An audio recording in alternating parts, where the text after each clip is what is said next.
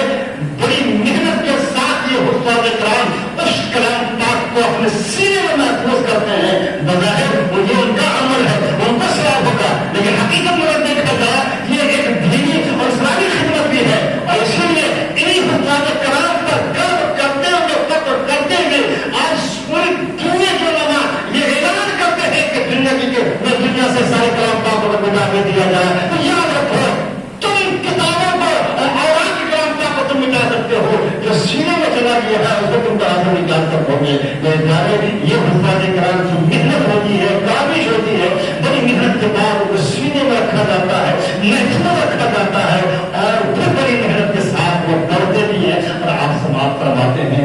اللہ تبارک و تعالیٰ سارے حفاظ کرام کی زندگی میں برکتیں عطا فرمائے اور ان کی زندگی میں رحمت عطا فرمائے اور ان کی لمبی زندگی عطا فرمائے. حقیقت یہ ہے کہ یہ حفاظ کرام بھی ایک طرح سے بہت بڑی دینی, اسلامی اور مذہبی خدمات انجام دے رہے ہیں. اس کے بدلے ہم کیا دیتے ہیں؟ ارے بہت زیادہ سے زیادہ 150 دے دیتے ہیں. میرے پیارے, سال بھر میں 150 آپ کا کتنا کہاں چلا جاتا ہوگا؟ چاکلیٹ میں, چوٹی میں, رسگالا میں, آلو چوپ میں کہاں چلا جاتا ہوگا؟ اس کا کوئی حساب نہیں ہے. لیکن یاد رکھیے کہ 150 اگر آپ پاکستان میں خدمت کرتے ہیں یہ بہت بڑی خدمت ہوتی ہے. اور میں کہتا ہوں پاکستان میں خدمت نہیں ہوتی ہے, اگر دیکھا جائے کہ یہ مکمل طور پہ اسلامی مذہبی خدمت آپ کی ہو رہی ہے. تو آج تلاوت ختم